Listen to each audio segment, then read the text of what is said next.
coverage is certified PG. Pretty great. It's Anomaly Presents with your friends, the Podcastronauts.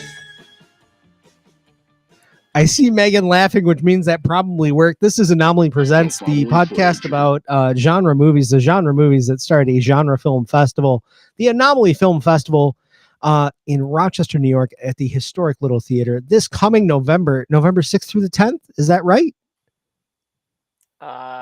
Sure. Man, we should know. Done it. It's been a minute since we've done this, and it's been a hot minute. It's in November. I'm guaranteed it's in November. First week in November, November 6th through 10th, I believe is the dates. If not, you can check us. Please check us. It's anomalyfilmfest.com. Right now. The 6th. Whatever that weekend is. It's the 6th. Yay! Yeah! This is our 6th year, so don't worry. We have it down pat at this point. This is our 6th year. We are knee deep in watching submissions for this festival. We are calculating the optimal film festival experience for you, which is why we're a little fuzzy in the brain right now. That's why. So much good stuff coming in. So excited for you to see the good stuff that we're seeing. But I mean, that's not the task at hand. The task at hand is to talk about a kind of an unsung classic. It's 1979's Tourist Trap. Starring Chuck Connors, Tanya Roberts, and a cast of 6 others. I say that not dismissively, with respect, but also with respect. What I found out is our lead actress in this is one of the foremost acting coaches in LA right now. So go figure. She's doing great. Interesting. Mm-hmm. Some were born to coach. No, I'm just kidding. Yeah, exactly. At the end there, she brings it home. It's everything. Oh, then. I'm like, this is the best ending. That'd be me. Yeah. This is me now. But let us not get ahead of ourselves. This is Tourist Trap. It's 1979. Texas's second favorite horror movie director. It is David Schmoller made this for us. And thank you very much, David Schmoller, for your impeccable work. The good Charles Band is the producer for this film. You know him from Full Moon Pictures. Actually, our director here later on made the first Puppet Master movie. Oh, yay! How do you like that? Charles Band's involved because of the skinny dipping scene. That's right. This film rated PG, by the way. Right? I was shook. Nuts. I was like 1979's PG, because it's definitely 1979 PG. It is definitely 1979 PG. You do see a man get eviscerated by way of pipe, but also the skinny dipping scene, you don't see anything below shoulder. So I feel like that is the quintessential 1979 PG. Yeah. And the kills are fairly bloodless, because even with the pipe, you're hearing it more than seeing it. Yeah. Same thing with the knife. Yeah. No nudity. And as far as swearing goes, I think the most colorful we get is whore. Yeah, I think you're right. I don't even think we get a goddamn in this one. Mannequins, apparently, psycho mannequins, PG. Like, they'll live in your nightmares forever, but it's not an R. And we know how I feel. So here's what kind of cracked me up about this, because, we did House of Wax 2005 and Texas Chainsaw Massacre which both had like wax fig. You know what I mean? This is my fear, and this is the third time we've done a movie. Oh no! So sorry, Katie. So sorry. Why do we keep doing this? It's okay. Monsters. I love them all in their own terrifying ways. So I was confused because did they switch between saying it was a wax figure and a mannequin? I meant to come here and ask because it kind of goes all over the place. And I should take a moment and say we've got the podcastronauts here. We've got KP, Kristen Pacheco. It's time. And we got Megan Murphy. Hi, me. We really didn't want to waste any time getting into the meat of this because it's a goodie. It's one that's kind of seldom seen, I feel like, but one that we really need to talk about. And it's a great point, KP. I think that it runs the gamut. Sometimes it's a mannequin. Sometimes it's a wax figure. Sometimes it's like an automaton. Sometimes it's like a supernaturally controlled like almost zombie being. Yeah, because I was getting to that part. Well, man, I guess that's skipping to the end, but because we're talking, this movie really does have it all in terms of like, yeah, there's literally telekinesis. I took so Yeah. many. I took so many notes for this movie. I never take this many notes, I love it. but like, So I already have a tidbit because like the original screenplay did not include psychic abilities. There it was not in there at all, and apparently Charles Band suggested like adding it. And you know what? I have to be thankful for that. Usually I'm like, oh, you don't need to add extra stuff to a film, but it added that extra like the fuck is happening that I think the movie needed. Like, oh no, there's already creepy mannequins and maybe some of them are people, but also psychic abilities that are never explained. Never explained. And then there's that other part that I don't think that is explained at the end when Molly's having a dream where she's visited by that woman who's caring for her. So it's like they just gloss right over that. Yeah, well, I think psychic magic covers everything. Like, you know what? I think it's a really good cover for like, hey, we don't have any more time on the script. Is you go magic. Yeah, and I did watch on Tubi. Thank you to Tubi. The uncut version, but I saw that they have both, and it's like a 4-minute difference. I'd be curious, I guess, to know what are those 4 minutes? Is it like one thing the movie does have a problem with, other than plot, whatever. But one thing this movie has problems with that confuses me is like it won't cut when it needs to.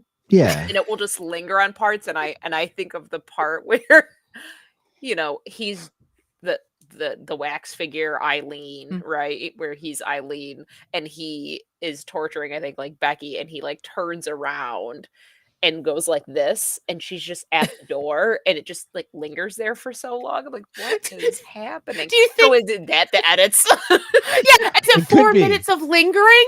Just 4 minutes of quality linger. I hope it is. I watched the same version, and I don't recall watching the uncut or the cut version, I should say.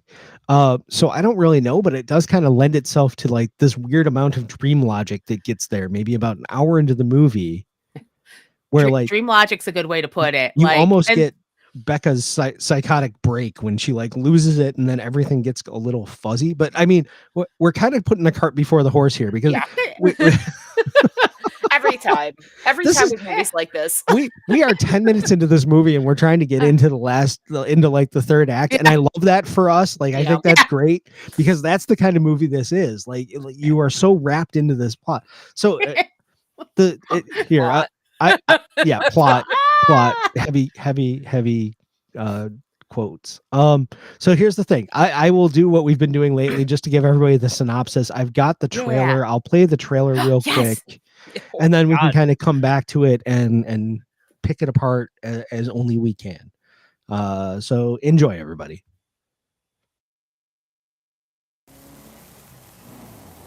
Every year, hundreds of young people travel the country and disappear. God help those who get caught in the tourist trap. Tourist trap, where beautiful young people looking for excitement are tricked, terrorized,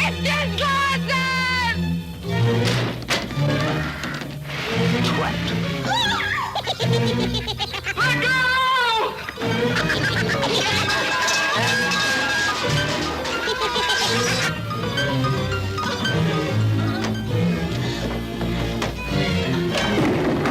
Tourist trap.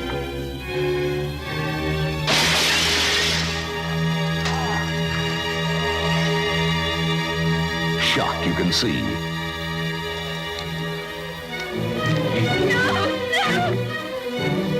Terror you can feel.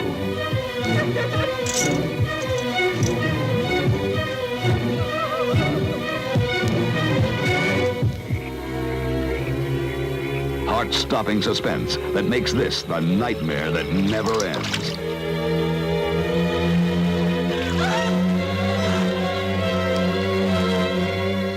Something crazy's going on at the tourist trap.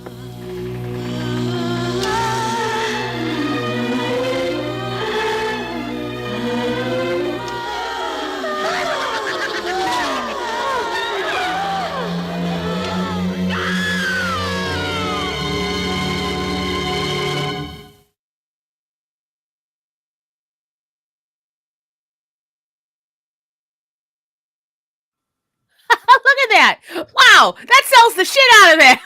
It also spoils it. A good chunk of it.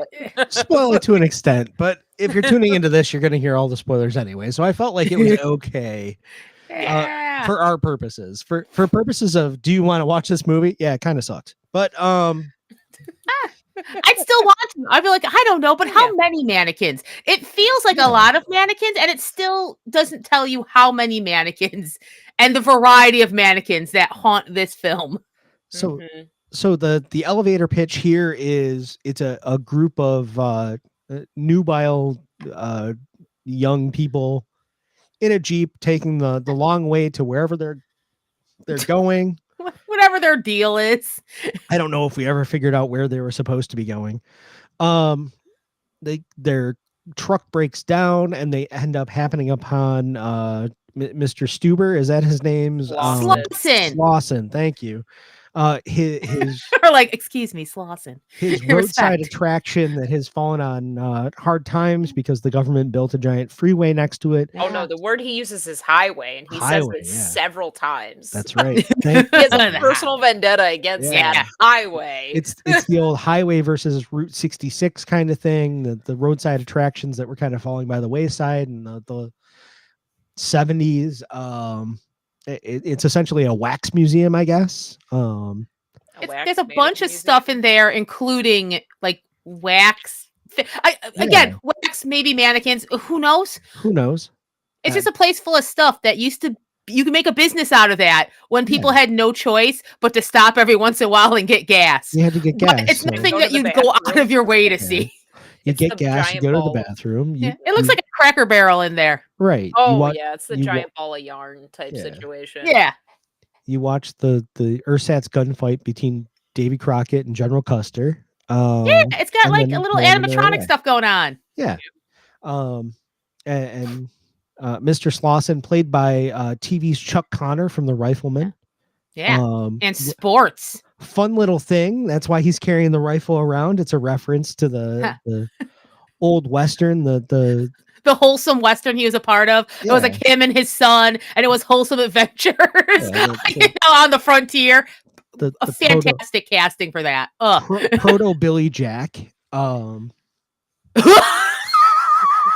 We should do Billy Jack. We should do Billy Jack. I don't know why we haven't done Billy Jack so far. Only 3 hours. God damn, it's so good. Only 3 hours? Good Lord. Yeah. Billy Jack goes to Congress, I think is the other one. That's the sequel, if I remember right. There's just a lot going on that we need to cover, or maybe not. Have you ever heard not to digress too far, but have you ever heard the thing about Bobcat Goldthwait wanting to make a Billy Jack movie where Billy Jack comes out and then starts fighting all of the homophobic rednecks? But I'd watch the shit out of it. Right? Oh, yeah. Okay. Bobcat Goldthwait, one of the unsung heroes of film. I just want to throw that out there. Anyway. So yeah, also Chuck Connors, by the way, local Rochester sports legend. He played for the Red Wings. Oh wow. Yeah, because he played like before he was a professional baseball and basketball player. Like one of the early like I'm too good for one sport, I gotta do another sport. Yeah, he played center for the Boston Celtics, got tired of playing basketball, left basketball, and then started playing. He does look like a center, doesn't he? When a center could be 6'5", as Joe Bob Briggs said. When a center could be 6'5". It's the overall bell bottoms, I think, that really sell it. Yeah. And the lantern jaw. So like Chuck Connors was like the ultimate Hollywood guy. Like he was, lantern jawed hero. And from what I heard, and this is just coming from Joe Bob Briggs, he was saying that Chuck Connors saw himself as becoming like the Bela Lugosi of the 70s and 80s. Hell yeah. Like that's the way he wanted to close out his career. He wanted to be like the horror heavy. I love that it was like a choice. Like I want to do weird stuff. Oh, and Airplane, which is probably the first time I saw Chuck Connors. Right. Yeah. Right. Which was only a couple years after this. I want to say it was like 82, 83, right? Yeah. And then Tanya Roberts, we mentioned before, who's been in, Beastmaster, Charlie's Angels, View to a Kill. Yeah, like what a career. And then did we say that 70s show? That I did, 70s yeah, show. that 70s show. Yeah. Midge. In between all of the weird like like Skinamax soft porn, like weird 90s stuff that she did before she kind of had the resurgence in that 70s show. That was kind of like her arc. And then the lead, Becca, was, like I said, an acting coach. Is currently an acting coach and advisor for a bunch of Hollywood's A-list, but confidentially. It's very interesting. So there's a weird She's pedigree to fine. this. She's a fine final girl. Yeah. Like she's good at having that terrified face, which is really like the selling point there. She looks terrified of Chuck Connors. Who wouldn't be? Yeah, that's what I was like. At the end, she sells it. It's flat up front, but they don't give her much. None of the kids much to work with. No, but they really like, don't. she at the end, like I think, really sells it. Like you said, just looks absolutely horrified. I'm like, I'm there with you. This got weird. You know what's interesting? Is like, so this is a year before Friday the 13th, the first one. And it's interesting to see a slasher like of that time, right before every other slasher was basically doing Jason, you know? Like it was interesting. Like this got to be weird in a way that I don't think they did for a while after, because everyone was chasing that, like, you know, that cash, you know? So it's nice to see, because it still feels like it happened at that time. Just they didn't go to a camp, which was weird for a while. Yeah, this kind of bridges the Texas Chainsaw to Friday the 13th slasher situation. Yeah. Because I mentioned before, this is the second most famous Texan horror director besides Tobe Hooper. I want to say the guy that did the creature effects for this, or the special effects for this, did the stuff for Texas Chainsaw as well. There was something like a production person. They definitely had one or two shared crew. And one of the screenwriters for this worked on Texas Chainsaw. Yeah. You can see it. Like they're like sibling movies. They're both like don't travel. You know, maybe definitely don't travel like in the middle of the country or something. It just doesn't feel safe. You know, at that time where you're like, you don't have a cell phone. Whoa. But that's the interesting thing. I feel like you feel the DNA of this movie in a bunch of movies after this. Like you take this in Texas Chainsaw and you take the amalgamation of those, and you get that all the way up to like Cabin in the Woods has the same vibe. You know what I mean? So I feel like this kind of infuses itself into horror history, whether you realize it or not. Like this was kind of the thing I felt as I watched this one. I was like, oh shit, this is actually a very formative piece in what modern horror is. Just by it sticks with you. Yeah, it absolutely does. It will be sticking with me.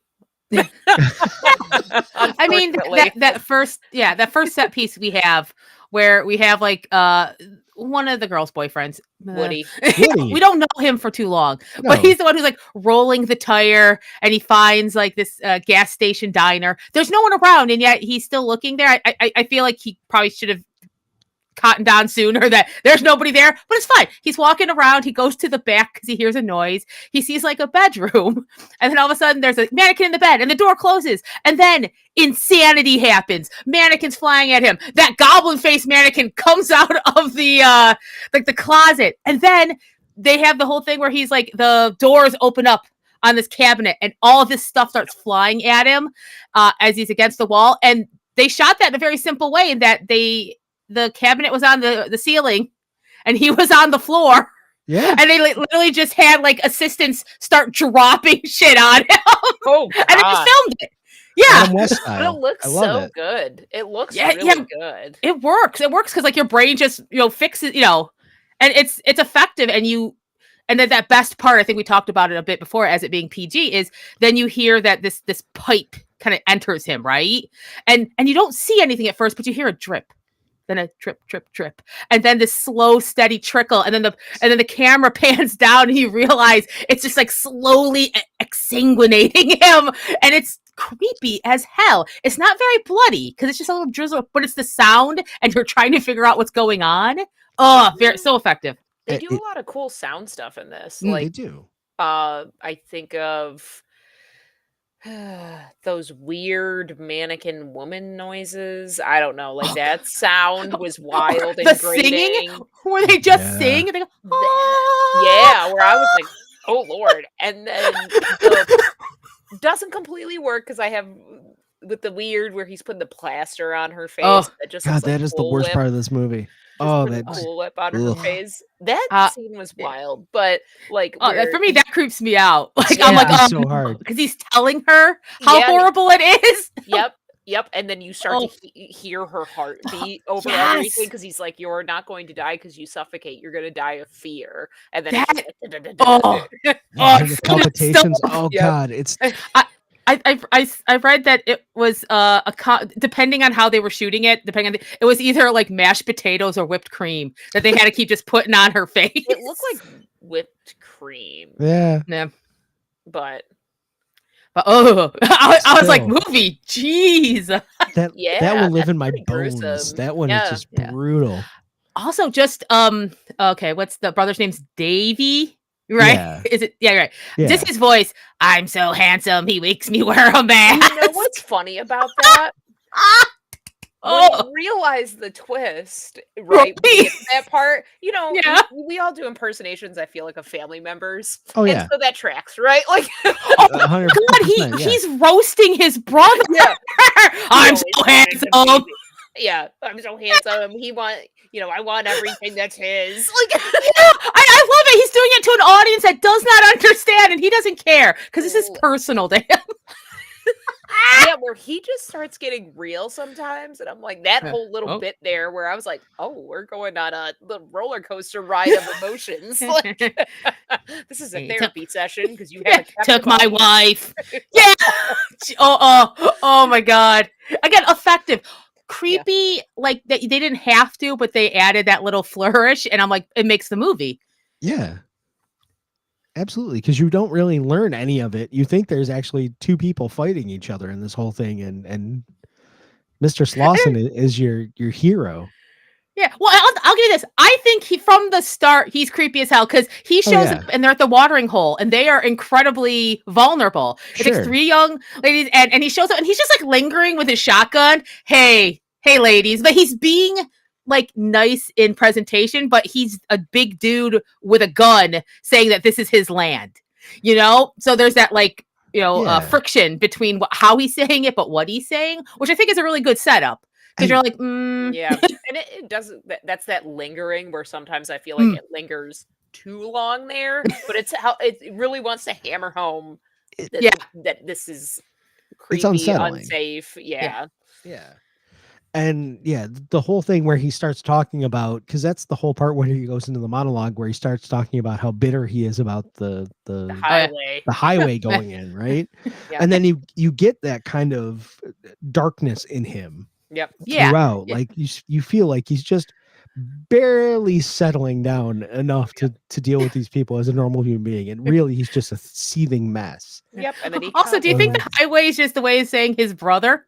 Yeah. It could very well be, right? It could be Yeah. column A, column B, where like that's the manifestation. That's like Yeah. the good and evil. It's kind part, of right? everything, right? He helps Yeah. use everything, right? Because When me and the highway grew up, and then the Me and the highway stole my highway. wife. yeah. And that's kind of funny because he starts to compliment Molly and she like eases up and I'm like, girl, you have no stranger danger. Yeah. Not at all. Yeah. I mean, he's kind of figured out, oh, you're the weak link. You're the one that he could, you know, make a wife or whatever his plan is. You know, I'm like, oh, honey, no. They put her in, they set her up, like, I mean, from right, like an outfit perspective, like I called it the baptismal dress, right? But yes, it mirrors like the wife's dress being the white kind of flowy. It definitely echoes that. Yeah. Yeah. Well, at one point, she's like, so Mr. Slauson, I guess. No, this is just creepy. It's 100% creepy. He's got what he calls a mannequin of his wife. Although at one point when she touches her face, he literally says, wow, that feels like flesh. That's She warm. didn't run at that point. It's But wax. she It's so wax. she has that white dress on. And at one point, like what's her name? Molly? She's just hanging out there. Yeah. She's like, when she's alone, literally like draping the creepy flesh mannequin's dress over herself. I'm like, I was like, girl, what? What are you doing? What calls you in this situation to do that? I don't know, because she's pretty skittish. Like, she's polite, but she's like, she doesn't leave. She wants to listen to him. She wants to be safe. Yeah, So she follows his instructions. Where the two other girls, fair enough, are like, nah, there's a house up there. He keeps disappearing. I'm gonna go find a phone. I don't want to wait here. You know, they're proactive because you know they're modern women. Yes. So of course they have to die. Of course. That's when they all wander over to Davy Crockett's house, because that's where he lives, because you can't get along with General Custer. Yes, that's his brother's house. Jeepers creepers. Oh God. And when the first woman goes in, and in the living room they're like this couple, which I'm guessing were his parents at one point. I don't know. But those are ones that look very much just like people. So they don't look like JCPenney mannequins. These are the mannequins that look they're just people. Yep. You know? Terrifying. R.I.P. to Eileen. Her outfit, she was serving looks the whole time. The little cherry red sunglasses, hair.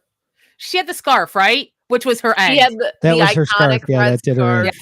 Yeah. Live by the scarf, die by the scarf, baby. Or the knitted sweater. Oh, yeah. It's like a sweater, but it was super loose knit. So it is just for fashion. Yeah. Yes. Oh, yes. Yes, an icon. Yeah. Yeah. And then Tanya Roberts at one point, when she goes up to the house. Yeah. But she does get back down this time. She leaves Becky, right? Because it's Eileen goes by herself. Yeah. And then Becky's like, I've had enough of this crap. And then the two of them go. But then Molly's like, no, I don't want to go in stay there. Here again. And she lets Becky just climb in through the second story window. Yeah. The second time, it's no front door. They don't even try the front door again. They literally just break and enter through the top. Which I was like, oh, Godspeed. Yeah. And hey, we get a bit of inversion of Texas Chainsaw Massacre, where a guy does the second story jump out a window. That's right. Yeah. I was like, hey, listen, everyone can jump out the second story window in a slasher. It's for everybody. He was a dope, but I liked him. I love the part where the girls, I mean, this is typical a-hole behavior, but where the girls are all like, he's a total creep that we met down there. And Jerry just is like, well, good thing you're ugly. Like, sir. Yeah. He redeemed himself. He was right or die. Like, he kept trying to save the girls, but you know, he with his little business vest for no good reason, his denim cutoff shirt. Sir. A+ 70s himbo behavior. That's where it is. Yeah. I mean, do we say this? I mean, listen, y'all probably know what the twist is at this point. Yeah. Because what Molly's left alone. Because, you know, but like, then a couple people have a running moment where they go running out between the two places and then come back. So she's running. She's been chased by Davy. And then she comes back down to like the museum thing, and Davy's there with the mask, and she has the gun that Mr. Slauson gave her, the rifle, right? And we're like, oh, she shoots him. Oh wow, she shoots him again, and then it turns out that it's full of blanks. And she like uses it to like smash his face, and the mask crumbles. And hey, guess what, everybody? Guess what? It's Mr. Slauson. Scooby-Doo. The whole time, just so upset. Moment. Like, Slauson and Davy are the same guy. Yeah, the face crumbles. You know, and then it shocks her. It shocks the hell out of her. Yeah. Not nice, Mr. Slauson, with his wife mannequin. Flesh mannequin. He's just a sad, lonely man. I mean, there are some fence posts where she probably should have known something weird was going on, but it's okay. It's even where she's like, she just is going through his stuff. Like, because she literally picks up the photo album and just starts flipping through it while he's not in there. Yeah. And that's where she connects the dots that like, oh, that mannequin looks like my like his wife. Yeah. But I kind of love this last part where we're really digging in deep psychologically, where you're like, okay, so his brother had an affair with his wife and he killed him. Oh, well, yeah. So what happens is right, she clobbers him in the face and then she tries to run away, right, into the water. And then that's where that moment where I was like, and then he's sneaking in there like the like in the trailer. He's like hiding her there. And that's where I was like, oh, me saying this was a baptismal dress early Yes. on now comes back because JP. he literally like, I mean, drowns her, but it kind of is like he's Yeah. giving her a baptism Yeah, exactly. as It's he the dips her rebirth. into the water. Yeah. Yeah, and then she wakes up tied to the bed, and that's where that weird where I mentioned earlier, and I was confused where there seems to be another. He has telekinesis, but Yeah. there's that supernatural element where she's either in a dream state and there's Yeah. a mannequin woman who's dressed kind of like a nurse or a doctor comes to help Yeah. her. And Yeah, I'm thinking is she starting to kind of see, is she being influenced? Like, is this how he sees it? Like, I Yeah. always kind of think one of the interpretations could be that like sometimes he sees these mannequins as real people. And maybe we're seeing little like how he pictures what's happening. You know, he's made his own little world. Yeah. Yeah. Maybe? Yeah. I think that's where it goes, where she starts to kind of transition into that kind of like But broken state. she's where- been through a lot. right. Yeah. Yeah, because I mean, we see it from the outside where, like, yes, when he's dressed up, he looks like that. I showed Matt and Megan, he looks like Hugo from Street Fighter 3, but he's got, Eileen's wig and Nuts. scarf on. Amazing. Yeah. Right? There's that part where I think it's Jerry and Becky are trying to break out of the house, right? Yep. And shout Yeah. out to Jerry for like he was using his teeth to get out of there. He was doing his little damnedest. Is that when they do the we're mannequins moment? Yes, and so Yes. they're trying to creep through the hallway and Yes. get through, and it cuts to him, and they see him sitting in the living room with this family, the babies Yeah. and the parents, and he's kind of like playing house in a way. So yeah, I think that goes back to, and then at the end, inevitably, when we see her yelling at Jerry, kill him, shoot him, like, Yes. and seeing him as a person only for Mr. Slauson to break the illusion, Oh my right? God, it takes his limbs off. I was like, That was movie. wild That was with that. was great. crazy. Yeah. Because I was like, I was not expecting that. Like, I could be like, oh, he was a man, but like to show it as if he's dismantling a mannequin is incredibly effective. Yeah. Yeah. That was the interesting thing that I didn't realize as I was kind of doing research about this and everything. I was like, oh, this director studied under Louis Buñuel and Jodorowsky. I can see the surrealism. I see it. And that kind of like that flipped it for me. I went, oh, I understand now because he was basically an intern for Jodorowsky in Spain. Oh wow. Wow. Yeah. And then he I bet he came sells back some and made stuff. this. So you got like some weird, like psychedelic, like I'm gonna do that, but with $5 in Texas. Right? Exactly. And Yeah. $5 in a dream. yeah. Yes. So that's where you get this $5 really in like Chuck Connors.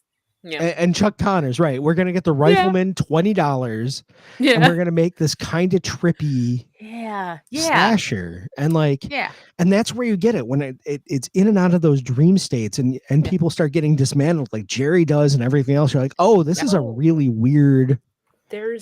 This is where you see the psychotic break. Yeah, because there's that ventriloquist part that I forgot about that came out Yeah. of nowhere where he puts the mask on and he's my talking God. to Davy, but like Yes. in Eileen's wig and scarf, kind of. He- And he's they're at having the a whole dinner table. the whole food thing where they're Yes. like they're having a brother moment. But then the scene just ends abruptly when the head rolls off, right? Mhm. He's like, oh, I gotta fix that. That's the other thing is this movie's genuinely funny, like on Yes. purpose. There is stuff that's on purpose funny in this. Yep. And The movie knows it's about a crazy dude who's hanging out with a bunch of mannequins and also he's psychic. So it rolls with it sometimes. and at the same time, I want to bring up Pino Donaggio, who's the guy that did the score for this, who is like a name amongst names. He did Don't Look Now. He did The Howling. He did like all sorts of stuff. Crawl Space. Like if you go through it, it's crazy when you see what all he did. He worked a lot with like Joe Dante. He worked a lot with a bunch of Italian filmmakers. He's a name amongst names. And then the music for this is it's almost like a 60s sitcom at a certain point. He worked with Brian De Palma a lot. Like, but you get all these like funky, weird, like goofy like Yeah, like that's how it starts, and then it starts to get darker as like for the credits or the intro. Yeah, and then it just gets really dark and twisted and almost like a Bernard Herrmann kind of thing, and it's like, but there's such a tonal shift because he'll go back to those weird like calliope things and like the goofy sitcom moments, and then it'll twist, and you'll get that really creepy. It constantly puts you off of your comfort zone. And I think that's another thing that I really dug about this movie is like musically, it never lets you get comfortable. Yep. Tourist Trap, not a cozy film. No, it's not. To get like, I got my tea and my blanket. Let me just snuggle down and drift off to the dulcet tones of Davy. Yep. Go to sleep, little girl. Yes. No, I definitely have not been going around talking like Davy all day. That's the only way to do it. Your Cat Parker's probably sick of that crap. Like, not kidding. She's not. I'm so handsome. I have to wear this mask. La la la.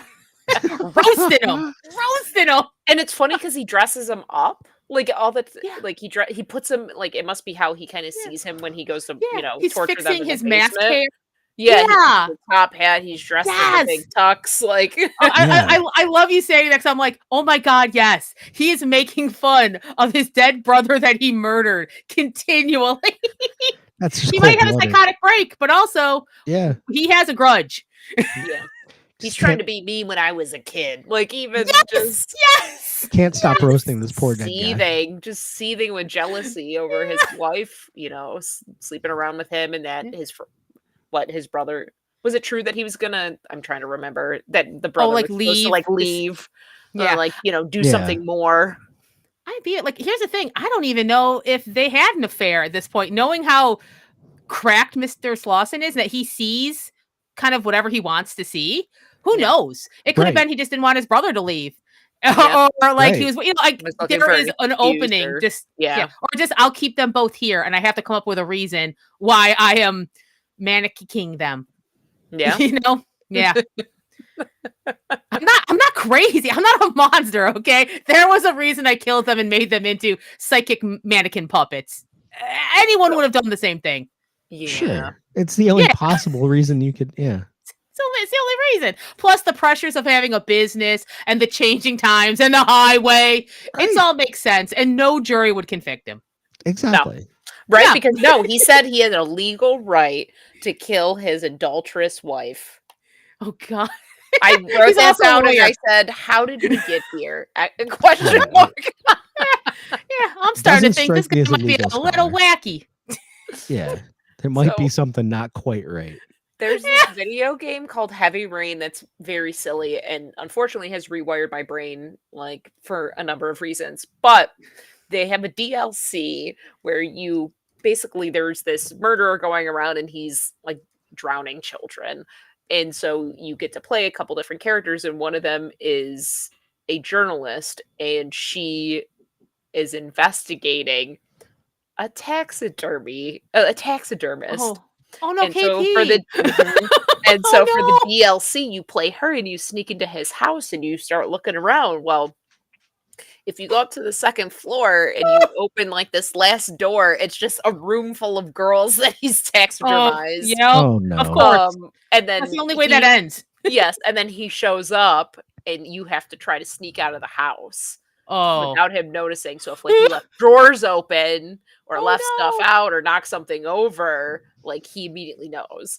Oh shit! Absolutely terrifying for that little bit there, but it sounds like a nightmare. Yeah, that little where they're trying to get out reminded me of that. I was like, oh god. Or just imagine the entire time he's going, little girl. I'm like, okay, yeah, that was rough. I am very much addicted to this voice, y'all. Yeah. Next meeting, I hope I've got it out of my system. But I don't know. Next podcast, we have another podcast.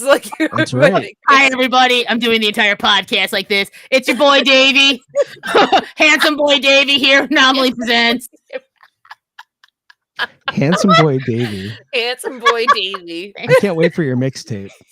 You'll never know when I crack. I might have already. There's no saying. I was gonna say, we've known you for 6 years. There's no way we could tell. No. Pre-crack, post-crack, mid-crack. Who knows? wait. I love this movie, y'all. So, Meg, This is a very me movie. you're gonna have this voice when we do our next podcast, which is supposedly going to be Josie and the Pussycats. Josie and the Pussycats. Wow. Oh, fantastic. Ugh. Got to make sure Sky's involved. We got to get that to them. Oh, no, Yeah. there's no way we're doing it without them. Like, that's just it. Yeah. Anyway. Oh, so then we can't because they go on vacation. Oh, no. Oh, swap yeah, out we got to the- reschedule. We'll just swap. business. We'll swap it out. Yeah. We'll swap something else out. So Yeah. and then you can I mean, do we the can- we voice. can always Maybe, do my maybe, boy. maybe handsome boy Davey can pick out the. Handsome boy Davey. Okay, this is Mixtape good. drops soon. No one ever asked me for my input. I just make all the decisions. Yes. Oh my God, let's all be Davey. Oh But man. say nothing in the intro. We just do the entire podcast. Welcome to I love it. Anomaly Present. Yeah, we're here. Yes, That was a really good one. that was great. Hey, Matt and Adam. So, we might have less people at the festival this year. We took a different direction with the podcast. We might have, upset some people, freak them out a little. I can't wait to do our first film intro where we all get up in those long black wigs and just start going, yeah, this is a movie. Oh God. It's really scary. Oh, I guess the potato has a voice now.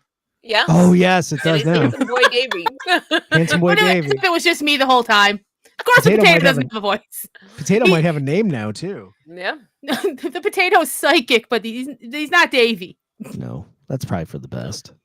It's probably for the best. Wow, okay, you know what? This is 40 full minutes in before we totally lost it, and I'm very Yeah. proud of us. Yeah, Did a we're. great job. Yay. Oh I my guess God. what's left of the third act. Let's get through that so we can make Oh, sure we yeah. bring this in. Yeah. Oh, so, So, he yeah.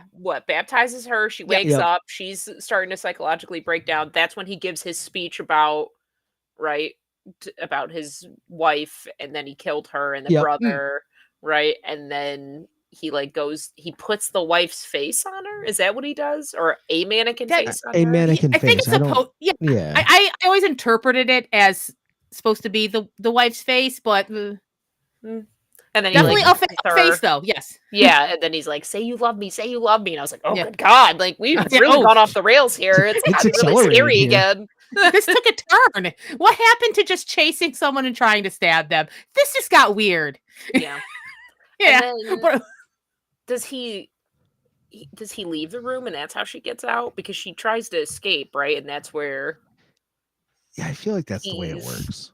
he's out there, and the room is full of mannequins. Jerry shows up. Jerry comes out. Gets Yeah. dismantled after she goes full like kill him. Yeah. Oh She yeah, tells him, she's kill no, him. Sweet Molly's no longer sweet. She's done. She's Yeah. done. Yeah. Oh yeah, And which I think then- is nice because it shows that she's changed Yeah. already. Yeah. She's lost it. Yep. And then, Mr. Slauson rips Jerry's arm off, twists his heads off, and then, Right. she's screaming. And as she's having, screaming, or maybe Yeah. she's frozen. She screams at the end, but he starts dancing with his mannequin, the wife mannequin. Mannequin A Yeah, wife? girl it's kinda mannequin. like a weird Yeah. dance situation. Yeah, and And- so he's spinning yeah. around the room, and so she just like picks up the axe and just Yeah. hits him right in the neck. Yeah, And good then for that's her. when she screams, and that's like Yeah. the final stab. Yep. Uh, Yep. And then what? Then it cuts to the vulture again that we saw at the beginning in the Yep. trailer. Nice. Yeah. And And then then it's fine. She takes her friends home, everybody. She Yeah. takes her friends home. The Jeep's all fixed and she takes her friends home. Now, I guess the problem is her friends are all mannequins piled in the back of the Jeep and she's just smiling driving down the road. Yep. just So happy you she can could be. interpret. Yeah, I think it's a happy ending. She's doing great. She sees them all alive and happy. She's great. Yeah. She It's did fine. leave, what? She did leave their friend Woody. She did not bring him with her. Oh God, I didn't count. Oh, what did Woody Yeah. do to not get included? That Damn. bucket hat. Yeah, get out of my mind. I was gonna say it's that stupid bucket hat. Yeah. It's like- She's like, you belong here. Anyway, hey everybody, all the cool kids, Yep. all the cool corpses, get in the Spring Jeep. break forever. That's right. I don't know if this means anything or not, but the car they drive is a Volkswagen Thing. Volkswagen Thing. Yep. Like thing, like THING. Yep. Huh. It was And they sold- promoted a car and they called it the Thing. It was sold as the Volkswagen Thing. Amazing. Cool. So there they are driving away in their Thing. Yeah, it was the bootleg Jeep. I don't want to tell you what the origins are. You can probably work it out for yourself based on the fact that it's a Volkswagen. Yeah. I know I appreciate that it ended this way. Like I appreciate it kind of ends on a she lived, but At what cost? But at what cost? Yeah, cost? at what cost? Which I like. So like you go through an experience like that. I mean, yeah. Yeah. I think you changed a bit. Yeah. Yep. And you know what? Nothing will ever hurt her again. No. Go ahead, and cross her. See what She happens. Yep. She'll take you out. Yeah. And yeah, that was Tourist Trap. Tourist Also Trap. a great name. Yeah, Yeah. really is. It was a tourist trap. Yeah. God, it's so good. Bam. Yeah. Y'all, these mannequins though, I cannot describe to you how there's a certain way that some of their mouths open, which is the most disturbing thing I've ever seen. It like just hinges, and it's the entire bottom of the mouth, like the entire of the face, like the entire part of the face just goes. Caw. Yeah, because it's almost like an adult sized marionette the way Yeah. they up. So it's like And I hinged don't. at- Yeah. And I don't know why that gets me as much as if just the mouth was open. Like, yeah, like a ventriloquist would usually like you have it on the It's that chin. Uncanny Valley type Yeah. thing where you're just like, it's too far off from human. Yeah. You're like, what? I hate it. I hate it so Yeah. much. Yeah. And so it's that. amazing. I hate it and it's amazing. And then the ones that have like the cartoonishly elongated features, the one that's Yes. like made up in my nightmares at the end there, like Yeah. And where some all of the them- mannequins are like jumping kind of at her Yes. and this. Yes. Yeah.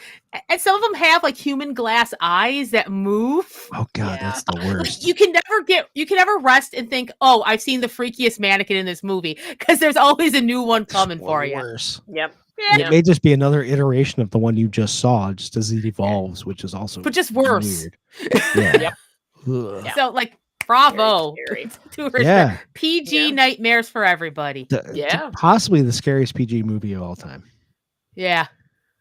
I'm sure we'll keep looking, but We will. Yeah. This is a quest we will continue on, but yeah, Yes. for right now, for my money, this is Current the title. scariest PG. older Oh my here God. is Tourist Trap. It's hard to beat mannequins. Hey, our second mannequin movie. Yeah, Yeah, there's Mannequin 2 yeah. and now this. This is really the third if you think about it, if we have House of Wax and we Oh, did crap, you're Texas right. Chainsaw 2. and Oh. Texas Chainsaw 2. So Yeah. this is Yeah, Yeah, which because they we have have a their little whole bit of that. museum, Yeah. Nomland. Yep. Oh, Yep, Chop Top Nomland. with his dreams. God, I love that movie so much. Anyway, Yeah. All right. Hey, Only that also one of ends with those the is a final romance. girl cracking. yeah, that's another one. Oh, yeah, yep. Stretch- Yeah. Stretch Texas? completely loses it. Does Texas do that to someone? Yeah, It's the extra Apparently. heat. it's got to be the extra heat and weird things laid on your face. Mm, Oh my god! Oh my god! You're right. They kind of did the same thing. Yeah, Yeah. that last, yeah. Yeah. Stretch So freaked two out of my just as much favorite as Molly final did. girls. Yeah, Yeah. absolutely. That's a winning recipe, everybody. It's a winning recipe. nightmare fodder for me. Yeah. Amazing. Yeah. Wow. So that is Tourist Trap. Yeah. We kind of did Yeah. the e-ticket version of that. We ripped right through it, but there was a lot to Yeah. rip through. God, it's a good Yeah. movie. It You is. don't want to Yeah, put watch all the it. spoilers in. Go off and watch it. Yeah. It's on Tubi in like three different formats. Yeah. Riff Tracks does a version of it. There's a Joe Bob Briggs version of it that I recommend because there's a lot of good little tidbits that he throws in there as he always does. So go check it out if you haven't seen it. Speaking of things to recommend, what recommendations do we have this week? Let's Ooh. start with KP. Do you have anything for us? So the only thing that comes to mind is I've been reading this book called Silver Nitrate. So it is a horror novel by the same author that did Mexican Gothic. Ooh. Sylvia Moreno Garcia. Yeah, I love that book. Yep, and daughter of Dr. Moreau. So it's Yeah. basically set in the 90s in Mexico City, and it's got haunted film. So Oh, man. so far, I'm like Hot- about I hot think damn. halfway through it. Yeah, Yeah. I had gone to the unreliable narrator, told myself I was not going to buy anything, and then was like, "Well, It happened. you got me."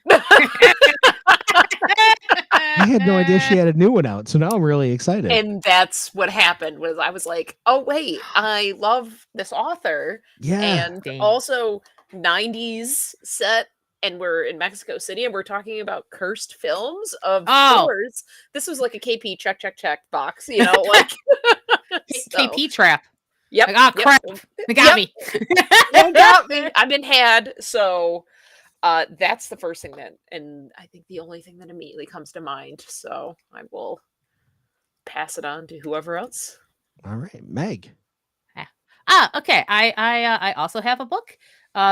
It's called Hi Honey, I'm Homo. It's by Matt Baum, who has I've loved his stuff on YouTube because he talks about queer history in pop culture, specifically concentrating on like 50s, 60s, 70s, 80s like TV.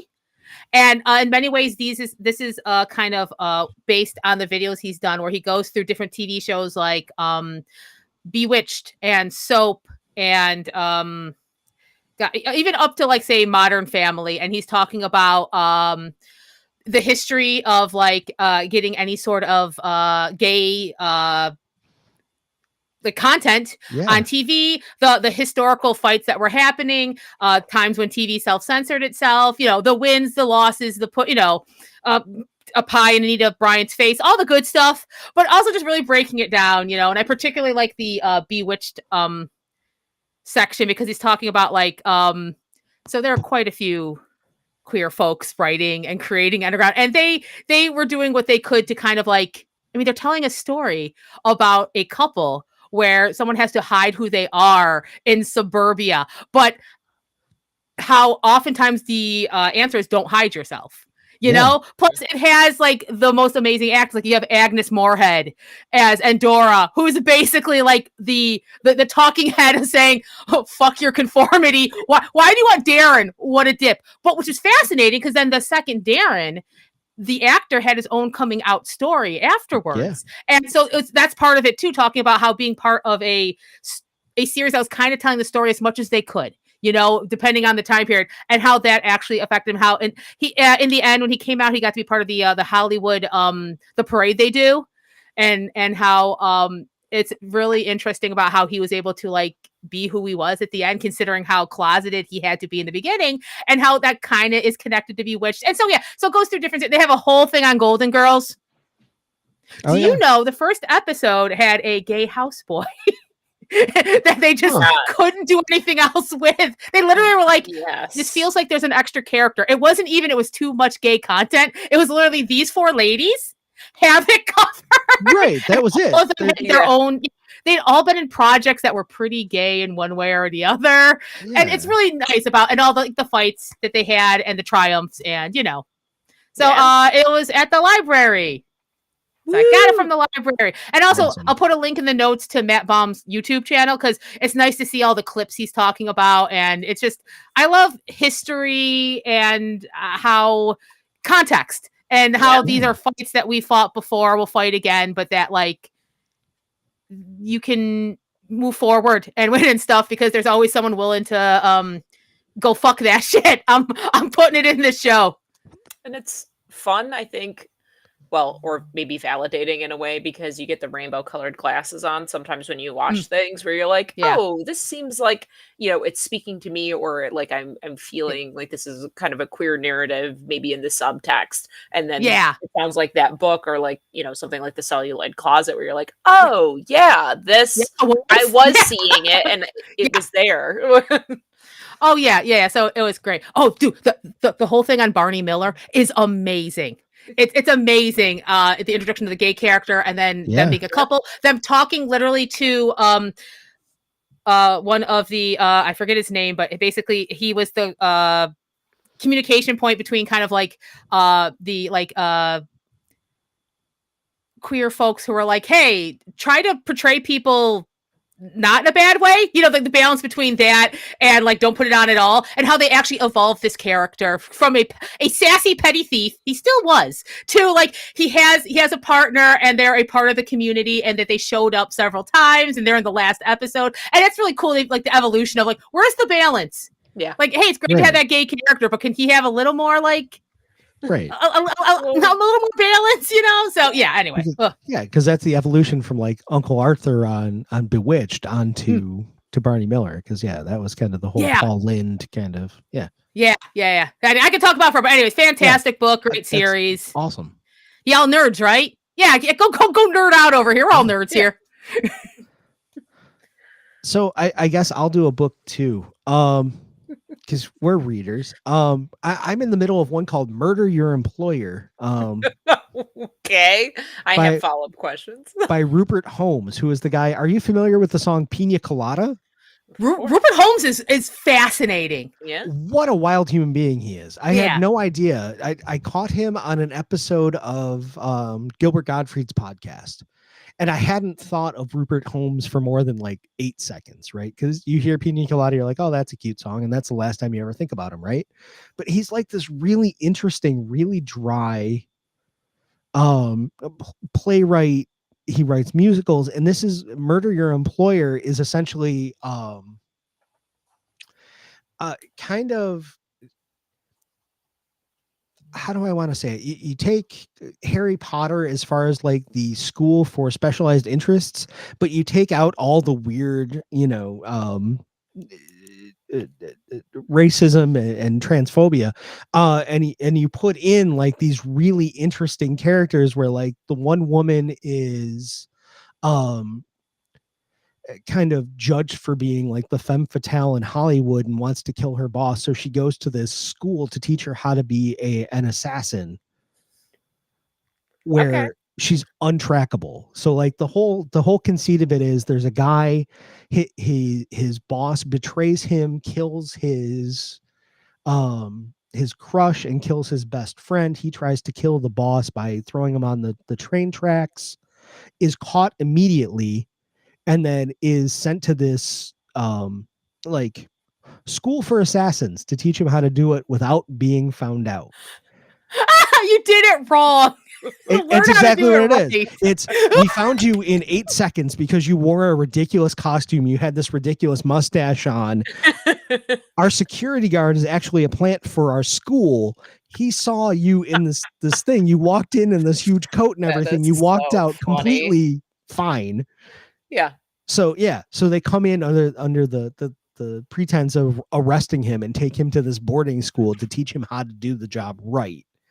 And in the interim of learning how to do the job right, you learn about why these other people are at the school learning to be assassins. Okay. And it's amazing because they all have their own reasons and their own conceits for doing it. Nice.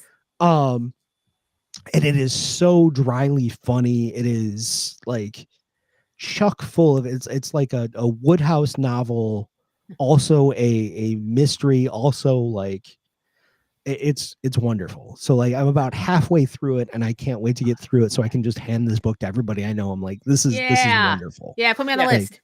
That sounds great. I'm on the plane. It's one of the few movies or one of the few books I've read where I've laughed out loud as I'm reading it. Yeah, there's just these really dry turns of phrase. It's great. Yeah. So so as soon as I'm done with that, I will get that out to everybody at Anomaly. It's called Murder Your Employer by Rupert Holmes. I'm sure it's in the library system wherever you are. It's also just out in paperback. So it's perfect for your summer reading. It's very funny. Just make sure everyone sees you reading it. Just so they know. Yeah, don't read it on a Kindle. Yeah, no. You want the cover, right? Bold. I'm just letting you know I'm capable. Okay, back to the book. And the thing is, the cover of it is hysterical because it looks like it's like gold embossed, and it looks like one of those like. Now I have to look it up. Like classic volumes. Here, let me see. I've got here. I'll pull it up. I've got it on the Target website, so I can show you. This is the paperback. Because I love a good book cover. We've kind of a little bit gotten away from that. Oh, how fancy! McMaster's Guide to Ooh. Homicide. McMaster's Guide to Homicide. McMaster's Oh, is it's the great. school It he looks- goes to. It looks like like a manual. I love it. Yeah, That's it's even so good. better. So part of it is written like the murder manual, and the other part of it is the guy's journal, and the other part of it is the other students' journals. Oh, I love it. Well, to Storygraph I go to put it on my to-be read list. I can't speak highly enough for it. It's wonderful, and I can't wait to get the end of it. Although Look at I'll us be sad promoting when I books. get Yeah, we're read. watching a lot of screeners, so we need to read Yeah. books in between. there. My Exactly. eyeballs need the rest from the screens. Images moving too fast, too much. Yeah. There's movies too, but we'll get you on the next one. This time, read a book. Yeah. Yes. Yeah. Hey, everybody take a break. Read about killing your Yeah, employer. read about killing your employer. Read about catch you next time. read about the weather's- history of queer culture and television. Oh, hell yeah. The weather's getting a little nicer outside, Yeah. so grab a book, go to the park. If the pollen doesn't kill you, I'm fine. I'm definitely not using nose strips every night into the morning. Hey, everybody, kill me. I mean, I'm fine. I'm eating Kill Zytec like me. M&Ms. It's terrible. Davey needs to breathe. and how can we get any better than that? I feel like I mean, we got to go out on that. November 6th through the 10th, it's Anomaly. It's the Anomaly Film Festival, Rochester Genre Film Festival, anomalyfilmfest.com at the Little Theater, the historic Little Theater, the beautiful Little Theater, our home away from home. Check it out. Find us on social at Anomaly Film Fest. Meg, I'm just going to say it. Meg does an incredible job at curating that and putting all the good stuff out there to keep you up on not only what's going on in our festival, but festival alumni, things that are going on in the genre film world. It's And just weird stuff. And weird stuff. It's like the one-stop shop. If you like Anomaly, it's a great spot to be. you could say it's a tourist trap. It is a tourist trap. Oh my god, good thing we didn't stop, KP. Yeah. I know, brilliant. God, we're good, everybody. Yeah. We're very good at this sometimes. Sometimes we've been doing this for 6 years, and every now and again we get it right.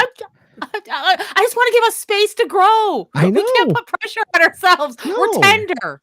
That's right. We're like a redwood. We just keep growing, and eventually, but we're They majestic. carve a hole through us and then they drive. Yeah, I've seen what they do to redwoods. this also seems right. This also seems right. We're doing great. It's Monday night, everybody. Yes. So on behalf of KP and Meg and I, we've been the Anomaly Presents crew, the Podcastronauts. You've been a wonderful audience, and we will see you next time. Thank you. Love you. Bye.